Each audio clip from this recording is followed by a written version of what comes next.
the way I look at most things is like brushing your teeth. You just got to do it. Mm-hmm. Why do you have an opinion about brushing your teeth? No, you don't. You wake up, you brush your teeth. Before you go to bed, you brush your teeth. If you're diligent after meals, you brush your teeth. And it's just something you do. Why are you thinking about it? Why are you liking it or not liking it? It just got to be done. So do it. As a business professional, you want to eliminate friction in your business and life and be in control of your daily results to see progress in achieving your goals. Being productive is a continuous improvement process that everybody struggles with in one way or another. Welcome to the Productivity Mastery Method podcast. I'm your host, Chris Nixon, and I'm a productivity consultant. Every week, I'll share tips, insights, and interviews with guest experts that will help you think critically so you can take actionable steps to be more productive. Now that we've got this out of the way, let's dive into the episode. Okay, I'd like to invite you to share your name and a bit about what you do. Well, hello, Chris. My name's Thomas. I'm with Coyote Inc. We're a marketing and design studio here in Toronto. We help small business owners with their marketing and design needs. Fellow Canadian. Yes. Thomas, as we discussed earlier, I like to talk about different productivity systems and understanding that different productivity tactics work for different people. Tell us about your journey with productivity and what works for you and helps you be successful in your business. My journey with productivity has probably been a little bit longer than others. I used to be a productivity junkie of sorts. I was one of those people who needed that zero inbox when it came to emails for work, and that caused me to work very long hours at times. And so I also, because of that, or partly because of that, did end up with fibromyalgia. And so I needed to find a way to balance my life a little bit more. And so I started playing around with different things and eventually settled on a system that I'm using right now. Wow. So do you think there was a direct link then between stress and the fibromyalgia? Definitely. With fibromyalgia, there's generally a trigger of sorts, and there was a point in my life when there was a lot going on, and definitely a stressful time at work, and so I think that's probably when that started. Uh-huh. So tell me, what do you suppose led you to the thought that you needed the inbox zero, and what did that look like for you at the time? Again, just wanting to be productive and reading the articles du jour at the time. That was what the article said successful people were doing. So I figured, you know what, that's what I needed to do. And as well, a lot of it was customer and client related emails. So wanting to keep clients happy, wanting to keep customers happy, I wanted to make sure that that everything that they had questions for, concerns about was answered. Although part of it started getting a little silly because they would send a question, okay, fine, and I'd respond quickly, but then it's like they want to know, they have a follow-up question, and then I feel the need to respond quickly. And then by the end of it, it's just, why am I sitting here having a conversation via email with a customer when I can just pick up the phone? Yeah, and it almost become subservient to that email conversation that just builds and keeps building and building, doesn't it? That's why they called it a crackberry. Right, I remember those days. Okay, so bring us to the current time now. What is it that you do around productivity to be successful? So I combined a couple of things. So I am on the Google ecosystem, so I am going to say Siri so that I don't trigger any of my speakers. So what I've done is on Google, I've set up something called a repository list in Google Notes, and that's pretty much a brain dump. So because I am on that ecosystem, I have it on my phone. I have it on, I can use my browser. I can use the smart speakers. So anytime I remember that I have something that needs to be done, I can just say, again, I'm using Siri here, so I don't trigger speakers. I can just say, hey, Siri, add item to repository list, and I can add, very quickly add simple instructions for things that need to be done. And so it doesn't matter if I'm just about to lie down for bed, or if I'm driving and I don't need to type, if I'm out doing groceries with my wife or what have you, and I have my phone with me. So pretty much, I would say 90% of my day, I have access to this list that I can just add to. And then my entire business life, I'm using a scheduling service called Calendar Hero. And so everything gets put on my Google Calendar.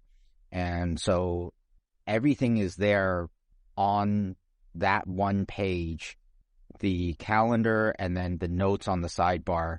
And then every morning, I have an e-ink tablet that I transcribe everything to. So that writing process also helps me to remember. And so I transcribe everything onto the tablet. And so I work off of that.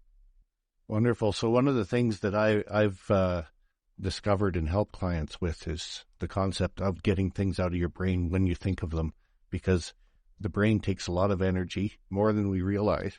And if we're thinking about the same thing over and over again, we're essentially just burning energy over and over again. It's like driving in circles in your driveway, wasting energy, right?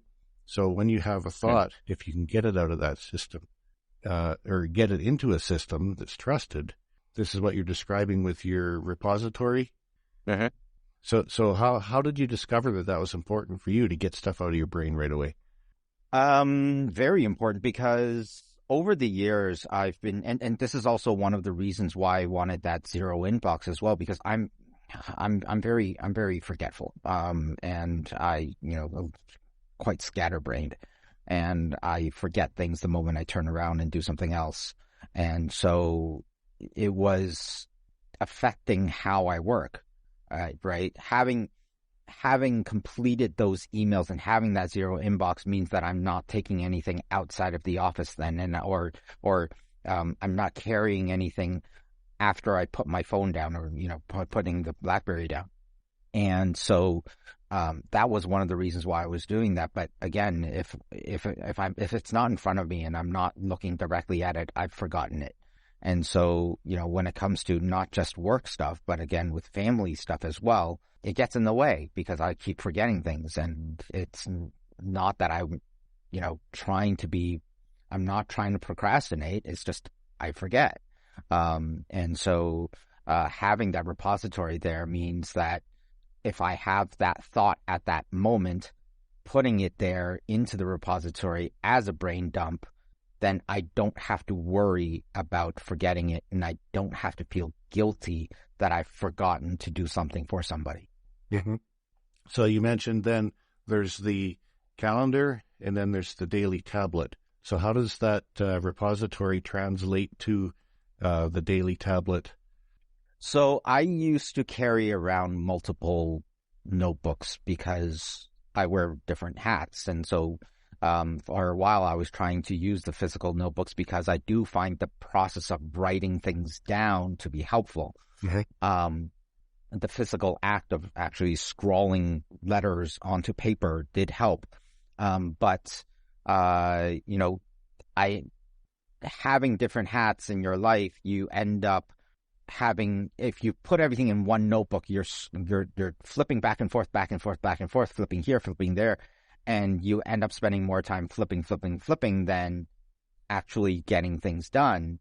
So I ended up using multiple notebooks, but then that means I have to carry multiple notebooks, and that gets heavy. And if I'm carrying only one notebook and I have a thought for a different purpose, then it's like, oh crap, I don't have that notebook with me. And then again, you end up with the same issue of not being able to have that brain dump, not being able to put things down. So what I ended up doing is I got myself an e-ink tablet. So I have multiple notebooks in there. So not only is it searchable, and so when I do need to go into that notebook, I can easily find what I'm looking for because of that. And then I'm only carrying around one notebook now, and it happens to be digital.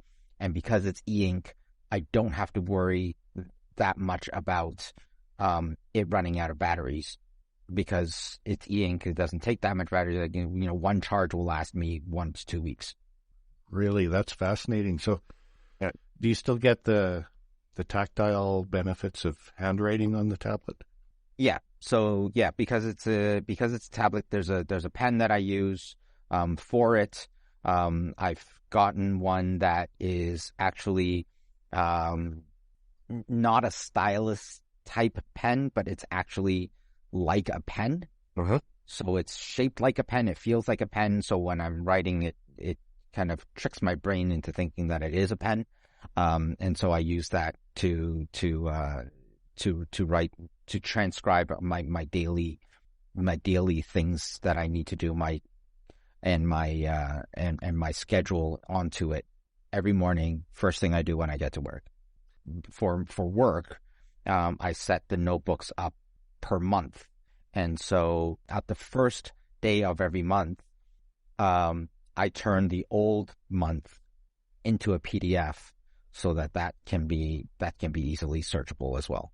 So it's archived somewhere safe that you can access when you need it, but it's not in your face, distracting you from what's important today. Exactly. Yeah. So how do you determine then what goes from the repository onto the tablet for the day? Just, number one is going to be my schedule for the day. So if I see that I have windows that I've set aside, so if today my window, there's like 3 hours, then I start thinking, okay, within 3 hours, what do I think I can get done? Okay. And so I transcribe the items in, level of importance, onto the list of things that I want to tackle today.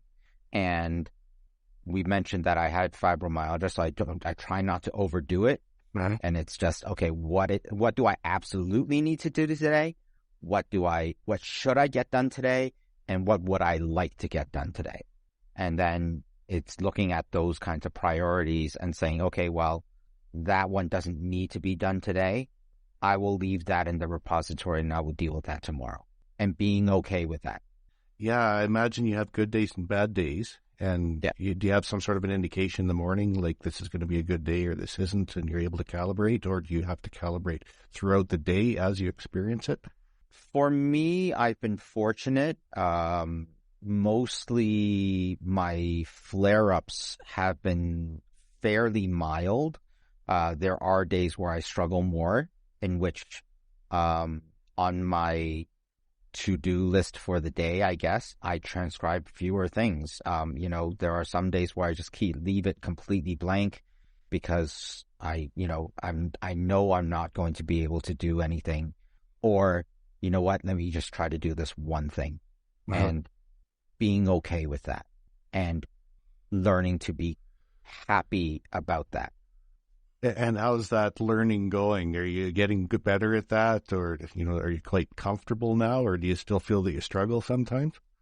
I still struggle sometimes. Like the biggest struggle is that I feel like I've wasted that day away. Uh-huh. But and then I feel guilty about wasting that day away. But I try to tell myself that, you know what, my body needs it, and I can do more when I have a good day.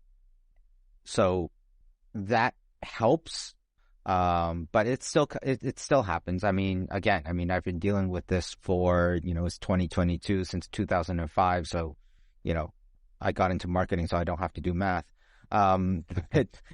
Quite a few years now. I think 17 years now. So, I'm very fortunate. What I have for fibromyalgia isn't severe. My flare-ups aren't totally debilitating. There are days where I do struggle to get out of bed, but I can power through and get out of bed. But I know for some people that even that is not possible for bad days. Yeah. Do you spend some time periodically to look back at your notes and really, give yourself credit for what you have accomplished? Yeah. Especially when things get really chaotic, and you kind of have to take a pause and take stock. And I found that helps. So seeing those check marks that I have been able to complete, especially if it's been a week where I've really struggled with flare-ups, and saying, you know what, despite these flare-ups and despite the pain, I got a few things done. That's pretty cool too. I know you mentioned offline about the ADHD brain as well. Again, very, a minor case. I'm not so bad that I can't focus on any one thing for 5 seconds at a time. But at the same time, I am cognizant of the fact that it is there, and that goes to the forgetfulness aspect. And it's something that I didn't realize was part of. I just, I'm just scatterbrained, right? I'm just forgetful. But I never really thought about, how am I going to mitigate this? And so having the repository has helped a lot.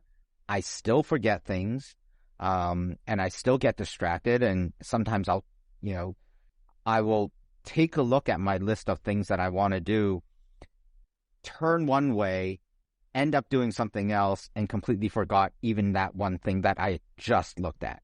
Right? So there is that. Part of people who have ADD, ADHD as well is also, as much as we can, a big part of the misconception of ADD and ADHD is that we can't sit still for 5 seconds. But at the same time, part of ADD and ADHD is that there are times when you end up being hyper-focused as well. And so you end up going down rabbit holes. YouTube is horrible for that. And so there are days where, I just want to do these few things, and then something that, somebody sends me a link to YouTube, and there goes another 2 or 3 hours. And, that does happen as well.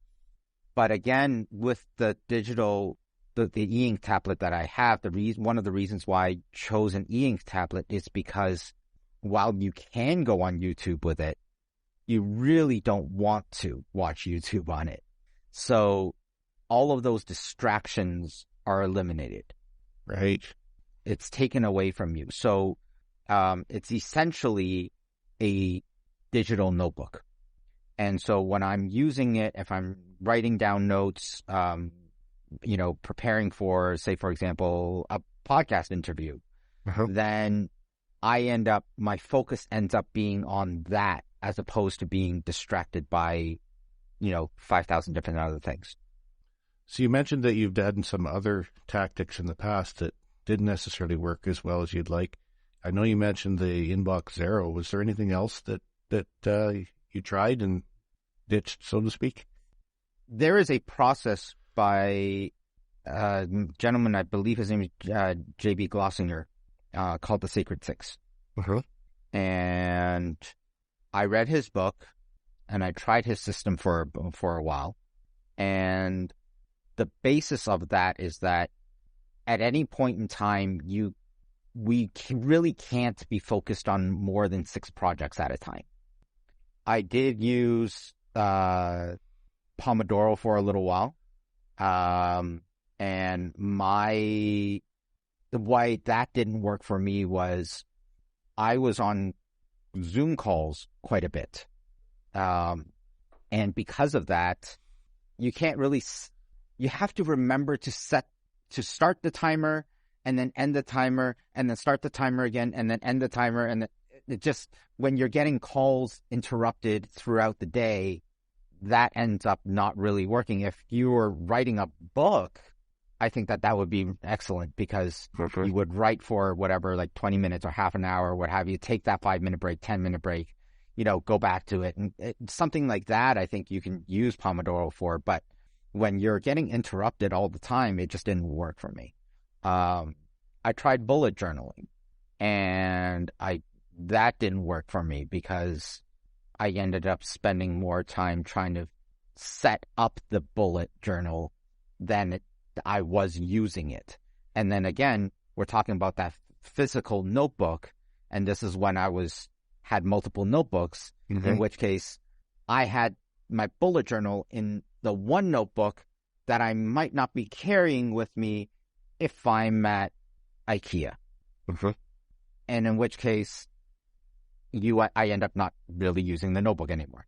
And so the bullet journaling didn't really work for me. So those are the main ones that I tried. Oh, I also I tried using, I was using Trello for a while, trying the Kanban method, and that worked for a while until I stopped logging in because, I forget to do things. I tried doing it physically, and then I had a wall full of Post-it notes that I subsequently started looking past and forgetting that those Post-it notes were there. So I needed something that I was going to be actively using, as opposed to having it there and it's there.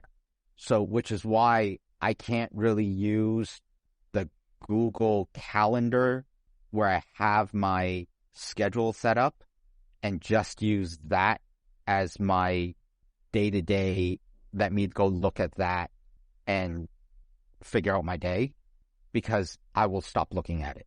Whereas if I make a conscious decision in the morning, okay, this is going to be a part of my routine, I look at it, yes, but not only am I looking at it, I'm transcribing it, I'm writing it down, I'm reading it once, I'm writing it down. So I've typed it in, I've read it, I've written it down. So that's already 3 repetitions.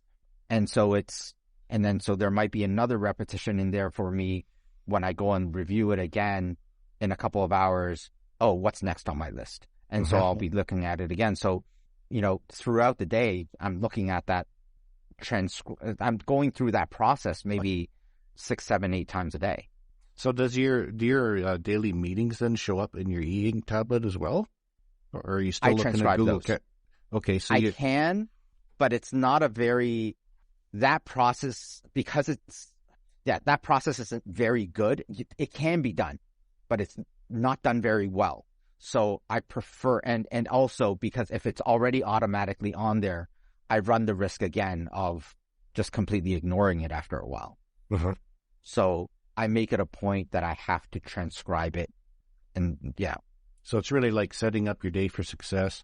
The appointments are in the system of record, which is your Google Calendar, but you're bringing them front to mind by putting them in your e-ink tablet and then going about your day based on the tablet. Right. Okay. Right. Can that get you those repetitions that you mentioned of the number of times that you see or interact with it in order to commit it to memory? Yeah. And also it's about simplification. For me, what I've learned about me is that if it's going to be complicated, I'm not going to use it. I've tried using habit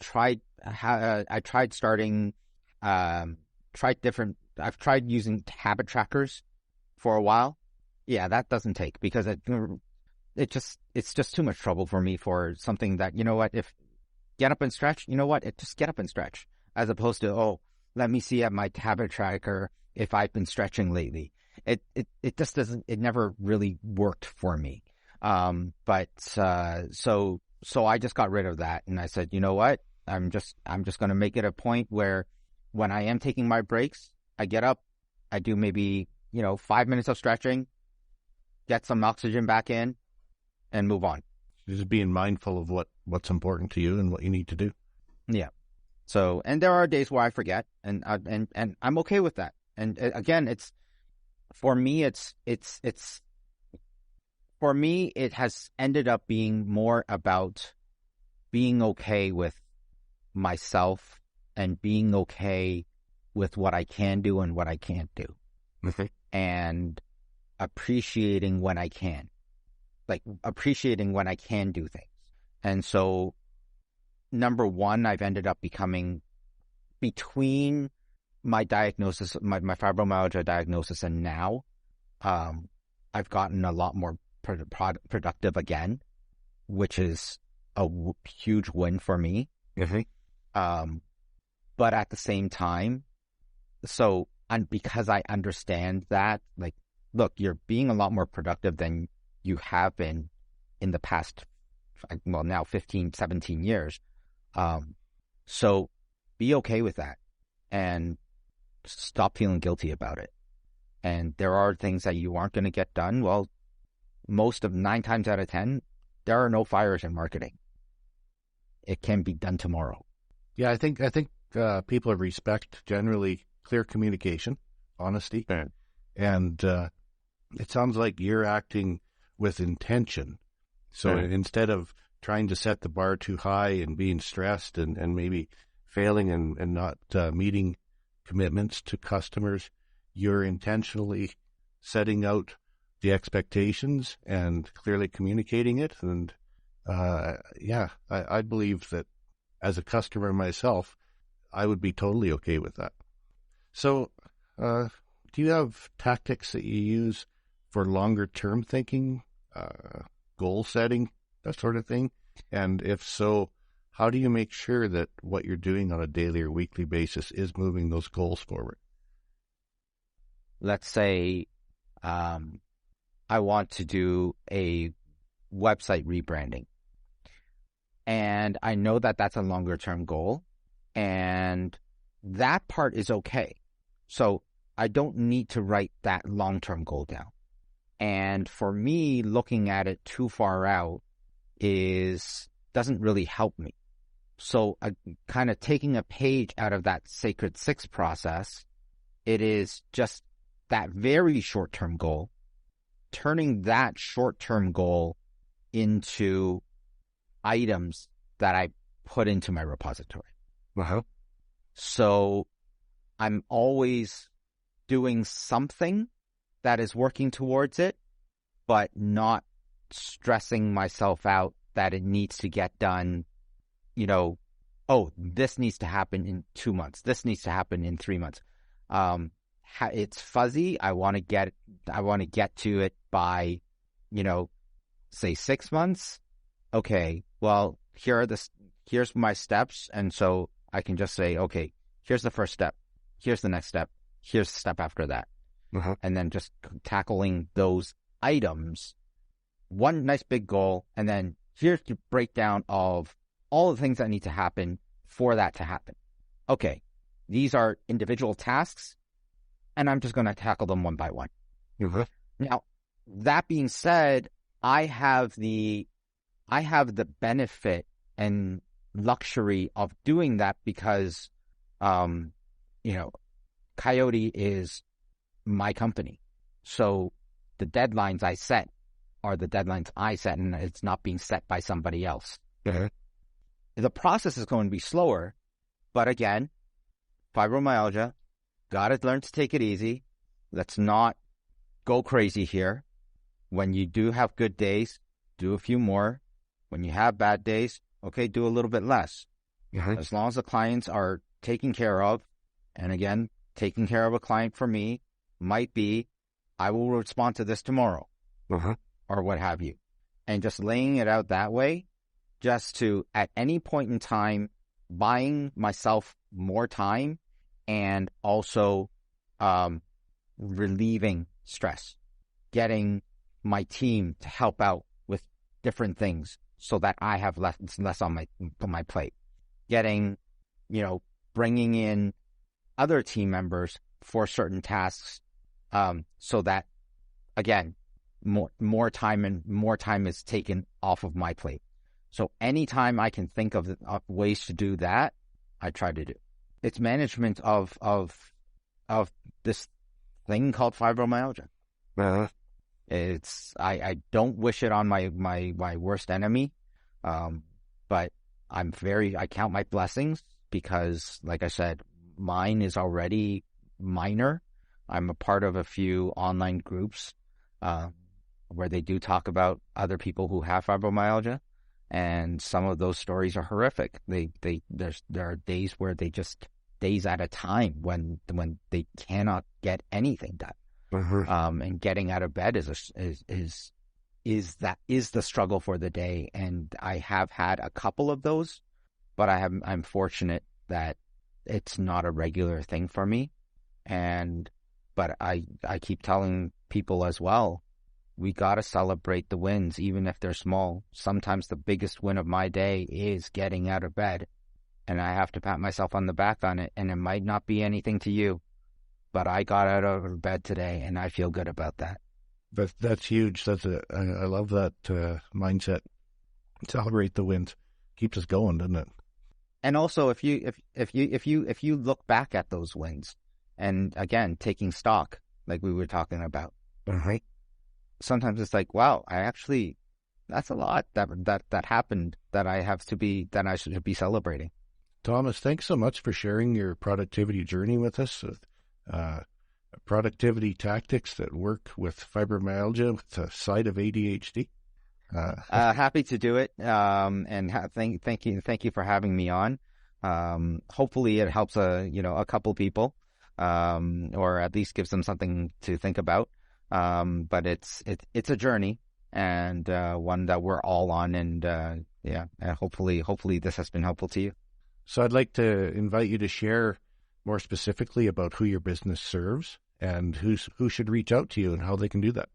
My background is in brand strategy and brand management, and my family, I come from a long line of small business owners. My grandparents, my parents, aunts, uncles, all with their respective small businesses. And I spent over 10 years with my parents' small business. So my understanding and my clients are small business owners, because I understand the lack of resources that small business owners are facing. And what really has driven me is that small business owners are too often piecemealed information. And so that's the people that I'd like to help, people who are confused, overwhelmed with their marketing strategy, with their brand strategy, so that small business owners can thrive. As a business person, it doesn't matter if you're a plumber, if you're a coach, if you have a restaurant or a retail shop, you should be spending time, your resources, your personal resources, on things that are making you money. If you're finding that you're spending more time on marketing, on branding, it's not sticking, and you're confused or overwhelmed, or you want some more information, feel free to reach out. Always happy to talk about marketing. And best way to reach out to you? We're on a podcast, and we do also have a podcast of our own. So just reach out to podcast@coyote.com. That's KOYOTI.com. And I'm sure you'll have that in the show notes. So we sure will. It'll be there. Yeah. Thanks so much, Thomas. I really appreciate learning about your journey. Thank you, Chris. Thanks for taking the time to listen to this episode. If you think the show is of value and a must-listen for someone, feel free to share it with your productivity friends. And if you do, I'd be so grateful for your support. If you want to find the links, show notes, and resources, no matter what episode you're listening to, head over to chrisnixon.com/podcast. That's CHRISNIXON.com/podcast. If you want to connect with me on social, you can find me on Facebook at chrisnixon.com/Facebook or LinkedIn at chrisnixon.com/LinkedIn. Join the discussion for this episode on my LinkedIn company page, linkedin.com/company/chrisnixon. That's all for this episode, and remember, productivity is a continuous improvement process. Space Dust by Aerotone, copyright 2022, licensed under the Creative Commons Attribution License, courtesy of dig.ccmixter.org. This episode of the Productivity Mastery Method podcast is copyright to Chris Nixon 2022, all rights reserved.